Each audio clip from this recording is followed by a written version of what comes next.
तुम बच्चों के रहते इस घर में आशिकी लड़ाओगे उस औरत से फ़ोन पर तो यह मुझसे बर्दाश्त नहीं होगा। अरे, तुम्हारी जैसी जाहिल औरत की मुंह मुझे नहीं लगना है। अपनी बेबुनियाद बातों को अपने पास ही रखो तो बेहतर होगा गायत्री। चिल्लाकर गायत्री का पति गुस्से से चला गया। कुछ दिनों पहले वैसे तो घर की कुछ जिम्मेदारियां ही मेरे ऊपर थी, तो फिर क्या लग गई अपना पूरा अलमारी साफ करने में। शुरुआत मैंने पहले अपने सामानों से किया। बाकी सब साफ करने के बाद मैंने सारे कपड़े फिर से सहेजे।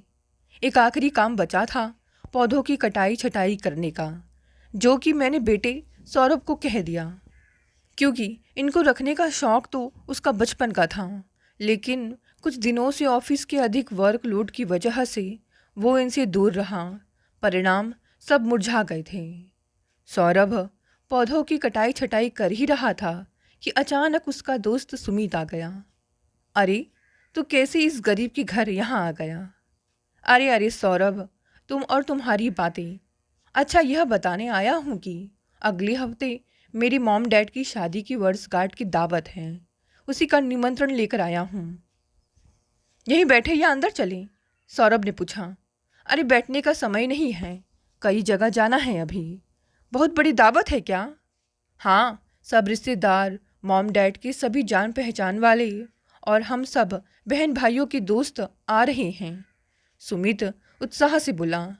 सरप्राइज पार्टी है मम्मी पापा के लिए। सौरभ ने हसरत से सुमित की ओर देखा। काश वह और कल्पना दीदी भी इसी उत्साह से अपने मम्मी पापा के लिए कुछ ऐसा कर सकते। सुमित हाथों में पकड़े कवर में से कार्ड निकालने लगा तो कुछ कार्ड जमीन पर गिर गए। सौरभ उठाने को नीचे झुका तो एक कार्ड पर लिखे नाम पते को देखकर वह चौंक पड़ा। अच्छा, विपुल को कैसे जानते हो तुम? पापा के दोस्त हैं। मैं चलता हूँ सौरभ, आना मत भूलना। सौरभ को कुछ सोचते देखकर उसने जोड़ा। ना आने का बहाना सोच रहा है क्या? नहीं यार, मैं सोच रहा था कि अगर मम्मी को भी ले जाता तो। सौरभ ने हिचकिचाते हुए कहा। अरे, मैं भी कैसा बेवकूफ़ हूँ, आंटी को तो भूल ही गया। सुमित ने माथा पीटा। आंटी से मिलकर आने का आग्रह करता हूँ। अच्छा, अभी बुलाता हूँ मम्मी को। सौरभ लपक कर अंदर चला गया। सुमित ने जल्दी से लिफाफे पर सौरभ के नाम से पहले गायत्री आंटी लिख दिया। तभी बहू प्रीति भी आ गई। सबसे आने का अनुरोध करके सुमित चला गया। मैं नहीं जाऊंगी। सुमित के माता पिता को तो जानती ही नहीं, गायत्री ने कहा। लेकिन आप सुमित को तो जानती है ना, और यह निमंत्रण सुमित की ओर से ही है, सौरभ बोला। हॉल बहुत बड़ा है, वहाँ भीड़ से अलग बैठकर आप पानी में रोशनी के अक्स भी निहार सकती हो। बेवकूफ़ों की तरह अच्छी लगूंगी अकेली बैठी? अरे, इतनी बड़ी दावत में कोई ना कोई जान पहचान वाला जरूर मिल जाएगा मम्मी। आप चलिए तो सही। अगर दिल ना लगे तो वापस आ जाइएगा, बहू प्रीति ने कहा, ताकि मेरी वजह से तुम्हारा भी दावत का मजा खराब हो जाए। हम तो दावत ख़त्म होने पर ही आएंगे मम्मी। ड्राइवर पहले आपको घर छोड़ जाएगा, फिर हमें लेने आएगा। उसे पूरी रात को रोक लेंगे, सौरभ ने कहा। अच्छा, मुझे लेकर जाना इतना ज़रूरी क्यों है? गायत्री ने झंझला कर पूछा। क्योंकि इससे हम सबको खुशी मिलेगी मम्मी, और आप तो जीती ही हमारी खुशी के लिए है मम्मी। यह कहकर सौरभ हंसते हुए फिर बगीचे में चला गया। लेकिन उसके शब्दों में गायत्री सिहर उठी। सच ही तो कह रहा था सौरभ। दूसरों की खुशी के लिए ही जीने में ही तो उसने ज़िंदगी गुजार दी थी। उसकी अध्यापन में रुचि नहीं थी, लेकिन पापा की खुशी के लिए प्रतियोगी परीक्षा की तैयारी के बजाय उसने बीएड कर लिया था और फिर जूनियर कॉलेज में नौकरी। उसका इरादा नौकरी करते हुए प्रतियोगी परीक्षा की तैयारी करने का था कि पड़ोसिन ने अपने आर्किटेक्ट भांजे का रिश्ता उसके लिए मुझे बताया। दीदी को बस नौकरी करती लड़की चाहिए, दहेज की कोई मांग नहीं है। आर्किटेक्ट दामाद, और वह भी बगैर दहेज के। माँ पापा ने तो बगैर लड़के को देखे ही हाँ कह दी थी, लेकिन लड़का लड़की से अकेले में मिलना चाहता था। मैं जाना माना आर्किटेक्ट ज़रूर हूँ, मगर मेरी आय का बड़ा भाग मेरी पढ़ाई और फिर कोठी बनाने के लिए गए लोन चुकाने में जा रहा है। सौम्य सुदर्शन युवक ने बगैर किसी भूमिका के कहा। पापा के असमय चले जाने से छोटे बहन भाई की पढ़ाई की जिम्मेदारी भी मुझ पर ही है और माँ चाहती है कि उस जिम्मेदारी को बांटने के लिए मैं कमाऊँ बीवी ले आऊँ। मेरे पास तो उनकी बात ना मानने का कोई विकल्प ही नहीं है। लेकिन आप सोच लीजिए, आप क्या अगले कई साल तक मेरी जिम्मेदारियां बांटना चाहेंगी? मैं भी बजाय शादी करने के प्रतियोगी परीक्षाओं की पढ़ाई करना चाहती थी, लेकिन मम्मी पापा की खुशी के लिए शादी कर रही हूँ और शादी के बाद तो पति की जिम्मेदारियां बांटना पत्नी का कर्तव्य माना जाता है। तो फिर मेरे या अन्य किसी भी लड़की के पास कहाँ कोई विकल्प रह जाता है? गायत्री मुस्कुराई। यानी मेरा प्रश्न बेमाने है? नहीं, भविष्य का सही अवलोकन करवाने वाला है। अगर आप यह भविष्य अपनाना चाहें तो इसमें एक आस की किरण जोड़ सकता हूँ। मेरे घर में आपको प्रतियोगी परीक्षाओं की तैयारी के लिए उपयुक्त वातावरण मिलेगा, क्योंकि मेरी माँ अपना वर्चस्व बनाए रखने के लिए गृहस्थी की जिम्मेदारी बहू पर कभी नहीं डालेंगी।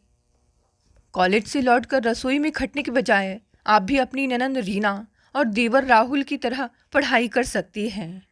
और सही में ससुराल में पढ़ने के लिए उपयुक्त वातावरण था, लेकिन नई नवेली दुल्हन किताबों के बजाय पति की आंखों में बसा प्यार पढ़ना चाहती थी और पति यह कहकर किताबें पढ़ने के लिए उकसाते थे, तुम्हें अफसर बनना है गायत्री, मेरी खुशी के लिए।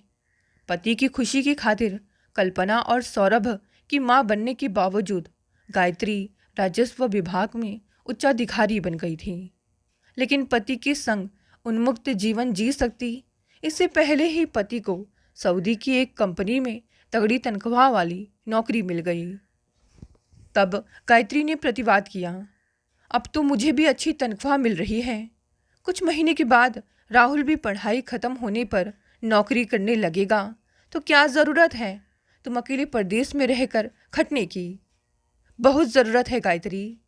राहुल अमेरिका जाना चाह रहा है, माँ रीना की शादी करना चाहती हैं। मैं अपने बच्चों को बढ़िया परवरिश देना और बढ़िया स्कूल में पढ़ाना चाहता हूँ। यह तो अकेले परदेश में खटने पर ही हो सकेगा। चंद साल अलग रहकर इतना पैसा कमा लाऊंगा कि हम ऐसो आराम के साथ जी सकेंगे। बहलाकर पति चले गए और यह बहलाना कई सालों तक चलता रहा। साल में एक बार तोहफों से लदे फदे आते, महीना भर रुकते, सपने दिखाते और चले जाते। ननंद रीना सहपाठी डॉक्टर से शादी करके अमेरिका चली गई। देवर राहुल तो पहले से ही वहीं था। रीना के जाने के बाद माँ भी राहुल की शादी करवाकर उसी के साथ चली गई। पीछे रह गई गायत्री शादी के बिलों का भुगतान करने को। संयोग से सौरभ और कल्पना को विदेश जाने में कोई रुचि नहीं थी। दोनों ने गायत्री के साथ रहते हुए ही अपने क्षेत्र में विशेषता प्राप्त कर ली थी। उपयुक्त स्टाफ तलाश करने आए शहर के जाने माने उद्योगपति ने कल्पना को अपनी बहू के रूप में चुन लिया। उनका इंजीनियर बेटा हर तरह से कल्पना के उपयुक्त था। हालांकि उनकी कोई मांग नहीं थी, फिर भी कल्पना की शादी उसकी ससुराल वालों की हैसियत के अनुरूप ही की गई। कल्पना की शादी के बाद गायत्री बहुत अकेली पड़ गई। उसने पति से लौट आने का अनुरोध किया, लेकिन वापस आने से पहले वे सौरभ की शादी भी उतनी ही धूमधाम से कराना चाहते थे और उसके लिए पैसा चाहिए था। सौरभ की पसंद की लड़की से बहुत हर्षोल्लास से उसकी शादी हो गई। सब मेहमान भी चले गए थे और सौरभ प्रीति हनीमून पर। गायत्री एकांत में कुछ समय पति के साथ गुजारने का सपना देख रही थी कि पति के मित्र विजय, जो शादी में नहीं आ सके थे, पत्नी कुसुम के साथ आ गए। इतने वर्ष सऊदी में रहने से आप में तो औरत से बात करने की अब आदत भी नहीं होगी भाई साहब। कुसुम की चुहलबाजी पर गायत्री भी हंस पड़ी। ऐसी बात नहीं है भाभी जी, और अब तो मैं सिंगापुर आ गया हूँ। वहाँ तो बॉस भी महिला हैं और स्टाफ में पुरुषों से ज़्यादा महिलाएं। ओह, तो यह बात है। विजय चहके। आपकी कंपनी की ब्रांच गुड़गांव में खुल गई है। अपना रमेश तो वहाँ ट्रांसफ़र ले रहा है, आप भी गुड़गांव ट्रांसफ़र क्यों नहीं ले लेते? या भाभी जी को ही सिंगापुर बुला लो, घुमाने के लिए ही सही। मैं आपकी भाभी को सिंगापुर घुमाने के लिए ही गुड़गांव का ट्रांसफ़र टाल रहा हूँ भाई। बेटे को अकेला छोड़कर यह चलने वाली थी नहीं, सो बेटी की शादी करवाना जरूरी थी। सौरभ और प्रीति के हनीमून से लौटते ही मैं सिंगापुर ले जाऊंगा आपकी भाभी को, और फिर वहाँ उनके साथ जी भर कर घूमने के बाद वहाँ से ट्रांसफ़र लेकर इनके साथ ही वापस आ जाऊंगा गुड़गांव ऑफिस ज्वाइन करने। पति की बात सुनकर गायत्री भाव विभोर हो गई। दूसरों के सामने क्या शिकायत करती कि आपने अब तक बताया क्यों नहीं? विजय और कुसुम जी के जाते ही बेटी कल्पना अपने बेटे सागर के साथ आ गई। पापा, आप सागर के साथ जी भर कर खेलना चाह रहे थे ना, सो आज खेल लीजिए। मैं और विशाल एक क्लाइंट को लेकर लंच पर जा रहे हैं। इत्मीनान से जा बेटी, हम संभाल लेंगे अपने नाती को। दोनों पति पत्नी एक साथ बोले। नया नया चलना सीखे सागर ने भाग भाग कर नाना नानी को थका दिया। जब वह नाना की जेब में लगी पेन को देखने उनकी गोद में चढ़ा तो गायत्री ने कहा, इसे अब गोद में ही लिटाकर थपथपा कर सुलाने की कोशिश करिए। सागर स्वयं भी थक चुका था, सो पेन से खेलते हुए उनिंदा सा हो गया। तभी दूसरे कमरे में रखा पति का मोबाइल बजा। गायत्री ने हाथ बढ़ाकर सागर को लेना चाहा, लेकिन पति ने रोक दिया। अभी ठीक से सोया नहीं है, उठ जाएगा। तुम देखो किसका फ़ोन है? किसी आर का है। अच्छा, स्पीकर पर लगाकर मेरे मुंह के पास ले आओ। मैं हिला डुला तो सागर जाग जाएगा। गायत्री ने वैसा ही किया और फ़ोन चालू होते ही पति चहके, बोलो रीता, कैसी हो? बहुत बुरे हाल में। वही हो गया जिसका डर था, यानी क्षणिक सुख जी का जंजाल बन ही गया। उल्टियाँ रुक ही नहीं रही और डॉक्टर कनिका अड़ी हुई है कि फ़ौरन एडमिट हो जाओ, ताकि सोनोग्राफी के बाद तय कर सके कि ऑपरेशन करके राहत देंगी या उम्र भर का दर्द झेलने को कहेंगी। तुम यहाँ होते तो मुझे थोड़ी राहत रहती। वैसे कनिका डॉक्टर से ज़्यादा दोस्त है, फिर भी तुम्हारी। गायत्री और नहीं सुन सकी, उसके हाथ से फ़ोन छूट गया। लपक कर पकड़ने की कोशिश में हाथ से टकराने से फ़ोन उछल गया और फिर दीवार से टकरा कर गिरने से उसके टुकड़े टुकड़े हो गए। तुम्हारा ध्यान किधर है गायत्री? पति गुस्से में लाल पीले होते हुए चिल्लाए। फ़ोन तोड़ दिया और उसी के साथ ही मेरे सबके साथ संपर्क। रीता इतनी परेशानी में है और मेरे पास उसका नंबर ही नहीं रहा, तो खुद ही चले जाओ ना उसके पास आज ही, बल्कि अभी। मेरी ज़िंदगी में और मेरे घर में तुम्हारे जैसे गिरे हुए व्यक्ति के लिए कोई जगह नहीं है, जो गोद में नाती को लिटाकर प्रेयसी के गर्भवती होने की खबर सुने। गायत्री चिल्लाई, फ़ौरन चली जाओ अपना सब सामान लेकर इस घर से। मैं तुम्हारी शकल भी देखना नहीं चाहती। गायत्री ने लपक कर सागर को उठाया और दूसरे कमरे में चली गई। अरे तो जाओ ना, मुझे कौन सा तुम्हारे साथ रहने का शौक़ है? तुम जैसी जाहिल औरत के दिमाग को मैं नहीं ठीक कर सकता। जो करना है करो। मेरी बला से विपुल गायत्री पर बुरी तरह भड़क गए। गायत्री बेडरूम में आकर बैठ गई। ना तो किसी ने दरवाज़ा खटखटाया और ना ही उसने स्वयं खोला। बहुत देर के बाद सागर के जागने पर उसे लेकर बाहर आई, पर घर एकदम सूना था। ड्राइंग रूम का दरवाज़ा उड़का हुआ था। गायत्री के बोलने पर बरामदे में बैठी नौकरानी ने सागर को उससे ले लिया। शैतान ने तो नानी को नाना जी को विदा करने तक नहीं आने दिया। गायत्री ने आभार से सागर की ओर देखा। बहुत लाज रख ली इसने आज। अगर यह नहीं होता तो उसे ना फ़ोन की बातचीत सुनाई देती और ना ही इस व्यभिचार का पता चलता। तू इसे बाग में फूल दिखा सोना, मैं इसका दूध बना कर लाती हूँ। मनोभाव छिपाते हुए गायत्री रसोई में चली गई। कुछ देर के बाद कल्पना आई। चिहुकते सागर को गोद में लेने के बावजूद उसके चेहरे पर तनाव था। अंदर चलेंगी माँ, मुझे आपसे कुछ बात करनी है। अगर यह बात तुम्हारे पापा के बारे में है तो मैं नहीं सुनूंगी, ना अभी ना फिर कभी। हमारे बीच में सब खत्म हो चुका है, एक गलतफहमी की वजह से नहीं, इतने साल खुशफहमी में जीने की वजह से। गायत्री ने भी बेटी कल्पना की बात बीच में ही काटी।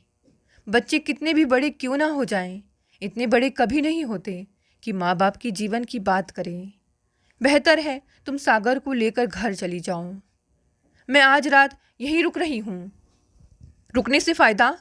मैं तो कोई बात करने से रही, गायत्री ने सपाट स्वर में कहा। तो भी मैं, बल्कि हम यहीं रुक रहे हैं। कुछ देर में विशाल भी आ जाएंगे। सोना को डिनर के बारे में आप बताएंगी कि मैं बता दूं? विशाल को बता दो कि तुम घर आ रही हो। कितने रोज रुकोगे तुम लोग मेरे पास? जब अकेले रहना है तो आज से ही क्यों न रहूं? और वैसे भी अकेले रहने की आदत है ही मुझे। आशा करती हूँ तुमने सौरभ को यह बताकर उसका हनीमून खराब नहीं किया होगा। कल्पना ने इनकार में सिर हिलाया। बहुत अच्छा किया। उसके लौटने के बाद बात करेंगे। अभी तुम जाओ। मैं अपना ख्याल खुद रख सकती हूँ, आज ही नहीं उम्र भर। फिलहाल लोगों के कुछ पूछने पर यही कहना कि पापा अचानक लंबे अनुबंध पर सऊदी गए हुए हैं। फिर क्या कहना होगा सोचकर बताऊंगी। सौरभ के लौटने के बाद कल्पना चुप नहीं रह सकी और उसने सौरभ को सब बताया। दोनों भाई बहन की गंभीर मुख मुद्रा देखकर गायत्री हंस पड़ी। मेरी खुशी को लेकर तुम उदास हो रहे हो ना? तो अगर मुझे खुश देखना चाहते हो तो मेरे सामने कभी भी अपने बाप का ना नाम लेना, ना कभी उदास या परेशान दिखना। मेरी खुशी तुम्हारी खुशहाली में ही छुपी है। गायत्री की बात सुनकर दोनों के चेहरे पर दुविधा के भाव उभरे, जिसे देखकर गायत्री फिर बोली, एक बात और हमेशा के लिए सुन लो। तुम दोनों अपने बाप से संबंध रखना चाहो तो बड़े शौक से रखो। मैं मना नहीं करूँगी और ना ही कोई कसम दूंगी। लेकिन अगर मेरी खुशी चाहते हो तो ना तो कभी मेरे सामने उसका नाम लेना और ना ही उसकी वकालत करना। नहीं करेंगे मम्मी, और इस बात का ख्याल भी रखेंगे कि वे कभी इस घर में ना आए। लेकिन जिज्ञासावश इतना ज़रूर जानना चाहेंगे कि कभी किसी सार्वजनिक स्थल पर आपकी उनकी मुलाकात हो गई तो आप क्या करेंगी? कल्पना ने पूछा। पैर पटकते हुए वहाँ से हटकर अपना तमाशा बनवाएंगी या शिष्टतापूर्वक औपचारिक बातचीत कर लेंगी? मुलाकात की संभावना तो नहीं है, फिर भी कभी हो गई तो ना तो अपना तमाशा बनवाऊंगी और ना ही रिश्ता जोड़ूंगी, गायत्री ने दृढ़ता से कहा। इसके बाद भाई बहन ने कभी अपने पापा का जिक्र नहीं किया, लेकिन गायत्री को हर तरह से खुश रखने का प्रयास करते थे। गायत्री ने भी बच्चों की खुशी को ही जीवन मान लिया था, लेकिन जरा सा एकांत मिलते ही रीता की आवाज़ उसकी कानों में गूंजने लगती थी और गुस्सा आता था स्वयं पर कि इतने साल तक क्यों बेवकूफ़ बनती रही। वैसे तो बच्चे हमेशा ही जिद करके उसे कहीं ना कहीं घुमाने ले जाते थे, लेकिन सुमित की दावत में ले जाने को ऐसे कटिबद्ध थे। सुमित और उसके परिवार वाले गायत्री से बहुत ही प्यार से मिले और संयोग से सुमित की चाची चेतना गायत्री की कॉलेज की सहपाठिन निकली। एक शहर में रहते हुए भी मुलाकात नहीं हुई। अब पूरा अता पता लिए बगैर नहीं छोड़ूंगी, चेतना ने उत्साह से कहा। अभी तो मेरी ड्यूटी यहाँ लगी हुई है भेंट में मिले उपहार संभालने को, पर जल्द ही किसी और को यहाँ बिठाकर तेरे पास आती हूँ। मम्मी को ही बैठा लीजिए ना यहाँ अपने पास और गप्पे मारती रहिए, कहकर सौरभ लपक कर एक कुर्सी उठा लाया। अरे नहीं सौरभ, मंच पर बैठी अच्छी नहीं लगूंगी, गायत्री ने प्रतिवाद किया। सामने मत बैठना, भाभी की कुर्सी के पीछे लगी फूलों की झालर और रेशमी पर्दे की ओट में बैठ जा, किसी को नज़र नहीं आएगी। सब रौनक भी देखती रहेगी और मेरे से गप्पे भी मारती रहेगी, चेतना ने कहा। गायत्री को लगा कि सौरभ के चेहरे पर जैसे राहत के भाव उभर आए हों। किसी परिचित के आने पर चेतना भी कुछ पल के लिए उठकर उनसे बात कर लेती थी और फिर आकर गायत्री के पास बैठ जाती थी। सुमित के पिता अजय बराबर उन व्यक्तियों का जिनको उनकी पत्नी सरोज नहीं जानती थी परिचय करवा रहे थे, खासकर अपने बिजनेस और गोल्फ क्लब के दोस्तों का। इनसे मिलो सरोज, मेरे बिजनेस के पार्टनर विपुल, ये सिंगापुर स्ट्रक्चर्स के चीफ आर्किटेक्ट हैं। गायत्री को जैसे किसी ने करंट छुआ दिया। सामने उसके मनपसंद कलर के सूट में उसके पति खड़े थे। दुबले तो जरूर लग रहे थे, पर हमेशा की तरह चुस्त दुरुस्त। आप अकेले कैसे आ गए? रमेश को क्यों नहीं लाए? आप भी कमाल करते हैं, सरोज ने पति को टोका। फैमिली को क्यों नहीं लाए की बजाय रमेश को क्यों नहीं लाए पूछ रहे हैं। इन्हें मालूम है भाभी जी कि फैमिली के साथ नहीं, रमेश के साथ रहता हूँ। विपुल हंसे। आई सी, सरोज बोली। और फैमिली कहाँ है? जी दिल्ली में, सबकी नौकरियाँ वही हैं और अपनी कोठी भी है। गुड़गांव से रोज आना जाना मुश्किल होता है। लेकिन आपके लिए अकेले रहना भी तो मुश्किल होता होगा ना? होता तो है भाभी जी, पर क्या किया जाए। और मेरा ऑफिस तो शनिवार को भी खुला रहता है। विपुल ने जिस हताश भाव से वो सांस ली, उससे गायत्री जैसे बेचैन हो गई। तुम्हें बता दूं सरोज, विपुल कई साल सऊदी में रह रहे हैं अकेले, और फिर कुछ महीने सिंगापुर में। लेकिन अब, इससे पहले कि वे अपनी बात पूरी करते, आज का दिन बहुत मुबारक हो समधी समधन जी, कहते हुए कई लोग स्टेज पर आ गए और विपुल नीचे उतर कर भीड़ में खो गए। गायत्री के लिए अब वहाँ बैठना असहनीय हो गया। उसने इधर उधर देखा। सौरभ और प्रीति नज़दीक ही बैठे हुए थे। चेतना भी स्टेज पर मेहमानों के साथ तस्वीरें खिंचवाने में व्यस्त थे। गायत्री लपक कर बच्चों के पास पहुंची। सौरभ, ड्राइवर से कह मुझे घर छोड़ाएगा। इतनी जल्दी क्यों माँ? खाना तो खा लीजिए, सौरभ ने कहा। तुम्हारी खुशी भी हो गई, यहाँ हाजिरी भी लग गई। चेतना अभी रिश्तेदारों में व्यस्त हैं, सो मुझे चुपचाप निकल जाने दो, गायत्री ने जैसे मनुहार की। सौरभ और प्रीति ने एक दूसरे की ओर देखा और फिर सौरभ ने ड्राइवर को गाड़ी लाने के लिए फ़ोन कर गायत्री से कहा, चलिए माँ, मैं मेड को फ़ोन कर रही हूँ, आपके लिए खाना तैयार रखेगी और आपको बगैर खाए सोने नहीं देगी। प्रीति बोली, मैं आराम से खाना खाकर सो जाऊंगी। मेरी फिक्र में तुम लोगों को जल्दी आने की ज़रूरत नहीं है। जाते जाते गायत्री ने हसरत से चारों ओर देखा, लेकिन विपुल नज़र नहीं आए। रास्ते भर यही सोचती रही कि जिसके बारे में सोचती वह नफ़रत से जलने लगती थी। आज उसकी एक झलक देखते ही और यह सुनते ही कि वह अकेला रहता है, उसे इतनी बेचैनी क्यों हो रही है? अकेले रहने की क्या वजह है? रीता कहाँ गई? कब से है यहाँ? बच्चों को तो सब पता होगा, लेकिन उनसे किस मुंह से पूछें? स्वयं तो मना किया था कि कभी अपने बाप का नाम मत लेना मेरे सामने। यह सुनने के बाद कि अकेलेपन से दुखी है, जानने की अकुलाहट तो हो रही थी, लेकिन पूछे किससे? तभी उसे रमेश का ख्याल आया। पति के साथ सऊदी जाने वाला सहकर्मी रमेश घर पर आया था। शरीर पर सफ़ेद दाग होने के कारण उसने शादी नहीं की थी। कंपनी का नाम तो पता चल ही गया था। कंपनी की वेबसाइट पर रमेश नाम के अधिकारी का पता लगाना मुश्किल नहीं था। वेबसाइट पर रमेश के विवरण के साथ ही उसका मोबाइल नंबर भी था। गायत्री ने घड़ी देखी, 10 ही बजे थे। ना तो अभी रमेश सोया होगा, ना ही विपुल घर पहुँचे होंगे, सो अभी फ़ोन करना ठीक रहेगा। रमेश के फ़ोन उठाते ही बगैर किसी भूमिका के गायत्री ने पूछा, आप सरोज और अजय जी की दावत में क्यों नहीं आए भैया? बहुत बड़ा भव्य समारोह था, इसीलिए नहीं आया गायत्री भाभी कि पीठ और गर्दन के दाग अब चेहरे पर भी आ गए हैं, सो बचता हूँ ऐसी जगह जाने से। रमेश ने भी बगैर किसी भूमिका से कहा, आपने मुझे पहचान लिया? आपके अलावा मैंने और किसी को भैया कहने का हक नहीं दिया, लेकिन आपने बगैर सोचे समझे इस भैया से नाता तोड़ लिया। रमेश ने उल्हाना दिया। इतना भी भरोसा नहीं था इस भाई पर कि आपका अहित होता देखकर वह आपको आगाह ना करता या विपुल को सबक नहीं सिखाता। गायत्री कुछ पल को स्तब्ध रह गई, फिर संभल कर बोली, लेकिन आपने भी तो संपर्क नहीं रखा।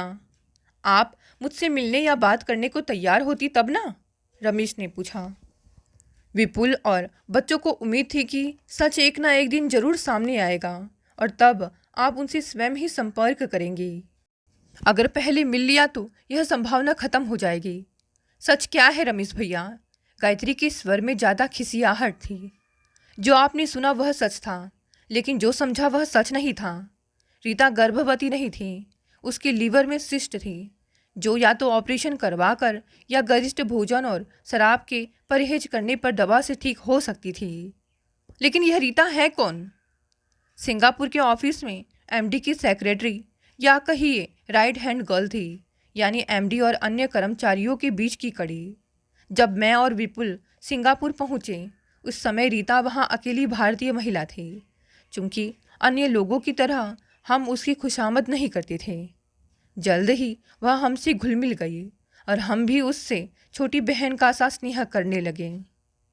अच्छा, उसका पति या माता पिता कहाँ थे? शादी ही नहीं की थी।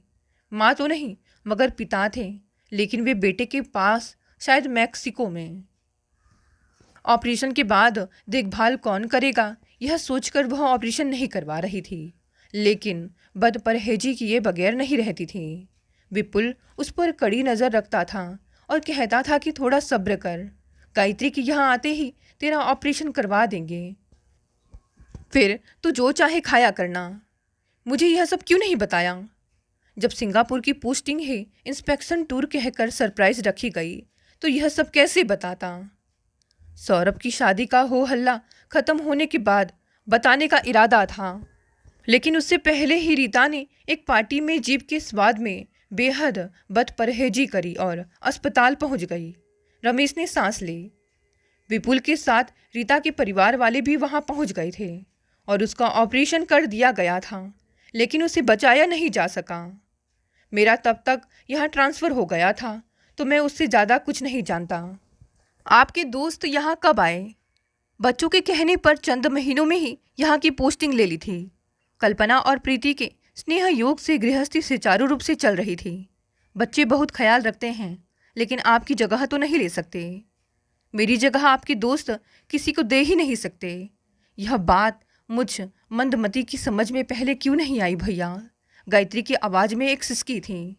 अब आ गई है ना, तो इससे पहले कुछ और शंका सिर उठाए। मैं विपुल से कह देता हूँ कि बच्चों के पहुँचने से पहले घर पहुँच जाऊँ। रमेश चहका। इस बीच आप थोड़ा और रो लीजिए, फिर मुंह हाथ धोकर तैयार हो जाइए मेरे दोस्त का स्वागत करने को। इससे पहले कि गायत्री कुछ कहती, रमेश ने फ़ोन काट दिया। वैसे अब कहने के लिए रह भी क्या गया था? विपुल के विश्वास की जीत जो हो गई थी। दोस्तों, ये कहानी यहीं समाप्त हो गई। कहानी पसंद आई तो इसे लाइक करें, शेयर करें और अपनी राय भी ज़रूर कमेंट बॉक्स में लिखें। आपका बहुत बहुत धन्यवाद। मिलते हैं कल एक नई कहानी से।